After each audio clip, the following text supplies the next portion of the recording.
Hello, this is Alex from PHP Academy, and this is another video for the new Boston on appending data onto the end of a file, or the contents inside the file.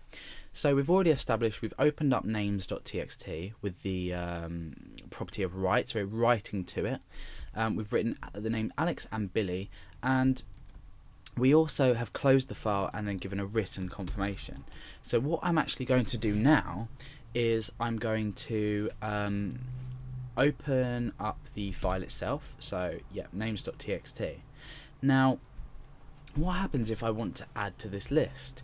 So I'm going to change this to A. Okay, now I'm going to put Stephen, that's fine, and I'm going to put Tom. So what I've done now is I've already written a name. In fact, let's just get rid of that. I've already written names to this file. If we go back and have a look, refresh it, Alex and Billy.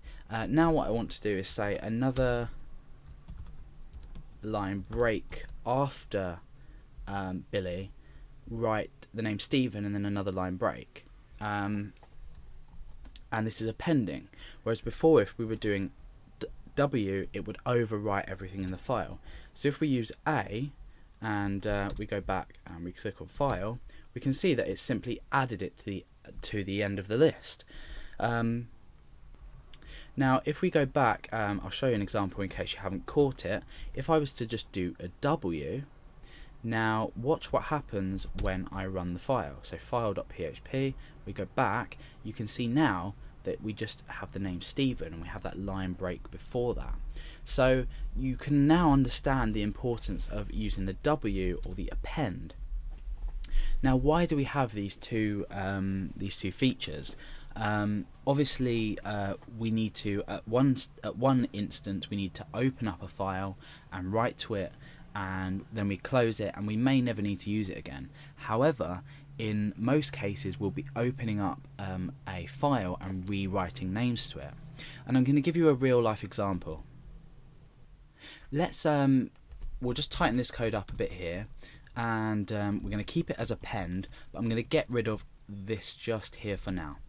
Now I'm going to come under here and I'm going to create a form, and the action of the form is going to be file.php, the file we're currently using, and the method is going to be post. Now what I'm going to do is end the form, and I'm going to specify a form field for the user to enter a name. So name, and then input type equals text, name equals name. I'm going to break down a couple more lines, and input type equals submit, and the value of that is submit. So this is what we're displaying to the user. Okay, so let's just comment out this code for now and preview our form, and we can see what it looks like. Oh no, that's names.txt, file.php. Okay, so this is what it looks like. Let's just get rid of names.txt.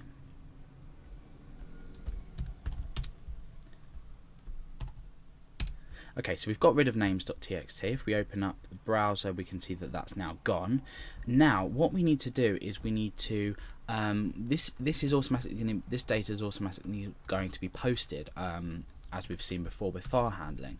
So what we need to do is, before we create this, in fact we'll get rid of that altogether. What we want to do is we want to perform a check to see if this variable is set.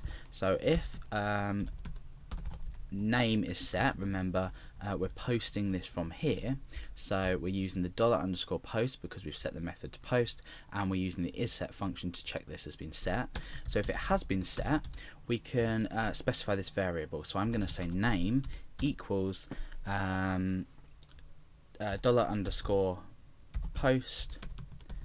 name. Okay, and now what we want to do is we want to say if not empty name else, and in here we can just do an error message, please type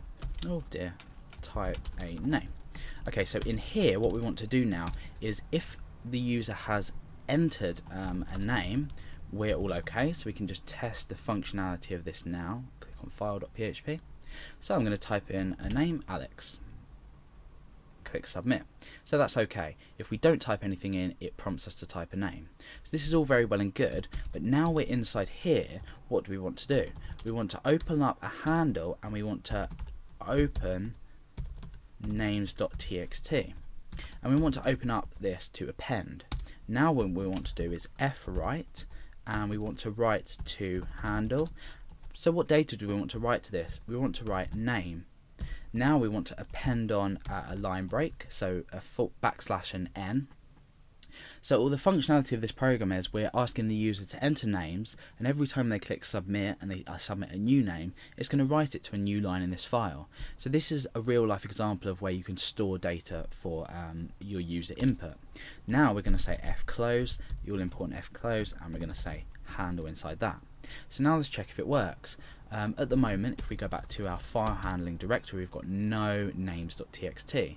But once we type a name in and click submit, we haven't given a confirmation message, but all we can do is we can go back to here. You can see that a names.txt file exists, and we've got Alex in there. So let's go back again and type a new name in, click submit. Okay, and let's type in Stephen while we're here, and we can type Tom while we're here as well. So submit. So now if we go back to file handling directory and look in our names.txt, we can see that this has appended each name that we've processed through the form. That's appended that onto the end the end of the content of this file.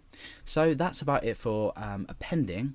In the next tutorial, we're going to be looking at reading this data in and then displaying it back out to the user.